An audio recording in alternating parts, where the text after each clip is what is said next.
Hello friends, നമുക്ക് ഒരു മത്തങ്ങ കറി ഉണ്ടാക്കിയാലോ? മത്തങ്ങയും പൈനാപ്പിളും കൂടെ ഒരു വെറൈറ്റി.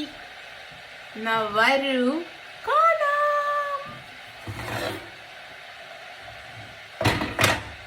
അപ്പൊ നമുക്ക് മത്തങ്ങയ്ക്കകത്തേക്ക് കുറച്ച് വെള്ളം ഒഴിച്ചു കൊടുത്ത് നമുക്കത് വേവിച്ചെടുക്കാം. വെള്ളം തിളപ്പിച്ചിട്ടുണ്ട്, കുറച്ച് വെള്ളം മതി. ഇതിനകത്ത് ഇനി വെന്ത് കഴിയുമ്പോൾ അരപ്പൊക്കെ ചേർക്കാനുള്ളത്. മൂടി വെച്ച് വേവിക്കാം.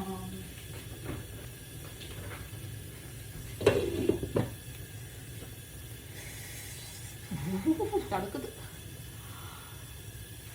തേങ്ങ അരച്ചു വെച്ചിട്ടുണ്ട്. തേങ്ങയും ചെറുജീരകവും പച്ചമുളകും ചെറുള്ളി ചേർത്ത്, ചെറിയ ഉള്ളിയും ചേർത്ത് അരച്ച് എടുത്തിട്ടുണ്ട്. ഇതിനകത്ത് നമ്മൾ ഇനി മഞ്ഞൾപ്പൊടി ചേർത്തില്ല, നമ്മൾ ഇച്ചിരി മഞ്ഞൾപ്പൊടി ചേർക്കും. കളറിന് വേണ്ടി സ്വല്പം മഞ്ഞൾപ്പൊടി. ചട്ടി ചൂടാക്കാം. നമ്മളെല്ലാം സൺഫ്ലവർ ഓയിലാണ് ഉണ്ടാക്കുന്നത്. സൺഫ്ലവർ ഓയിൽ അല്ലെങ്കിൽ. അപ്പൊ നമ്മുടെ എണ്ണ ചൂടായിട്ടുണ്ട്. നമ്മൾ കടുക് ഇട്ട് കൊടുക്കാം.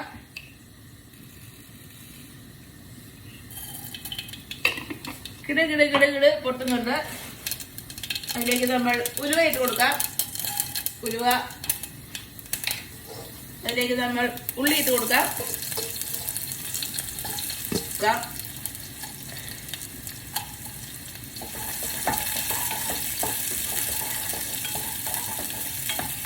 നമ്മൾ കറിവേപ്പില എടുത്തുകൊണ്ട് ഒന്ന് വറക്കാൻ വേണ്ടിയിട്ട് മാത്രം.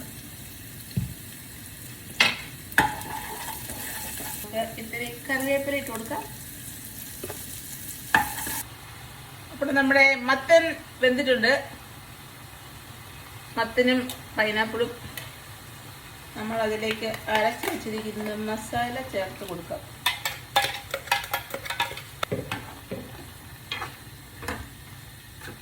മത്തനും പൈനാപ്പിളും വെന്തിട്ടുണ്ട്. മസാലയൊക്കെ നല്ലപോലെ തിളച്ചു. നമ്മളിതിനകത്ത് ഉപ്പ് ഇട്ടിട്ടില്ല. അപ്പം നമ്മൾ ഇച്ചിരി ഉപ്പിട്ട് കൊടുക്കാം. ചെറുതായിട്ടൊന്ന് ഉടച്ച്, ഇത്തിരി ഉടയണ്ട. നമ്മളിതിലേക്ക് തൈര് ഒഴിച്ചു കൊടുക്കാവേ. ഉപ്പൊന്ന് ടേസ്റ്റ് ചെയ്ത് നോക്കാമേ. കൊള്ളാം.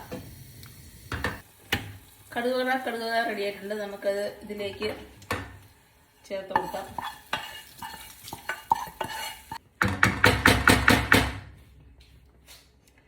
ഇതാണ് ഇതിന്റെ ഭംഗി.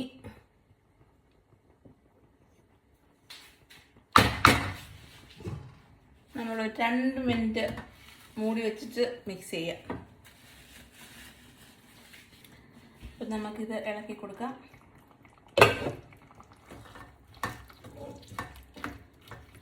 നമുക്ക് നാളെ ചോറുണ്ടാക്കിയിട്ട് ചോറിൻ്റെ കൂടെ കഴിക്കാൻ പറ്റിയ ഒരു സംഭവമാണിത്. ചോറും തോരനും ഒക്കെ കൊണ്ട് സൂപ്പർ. റെഡി. അപ്പം see you with another delicious video. Bye bye.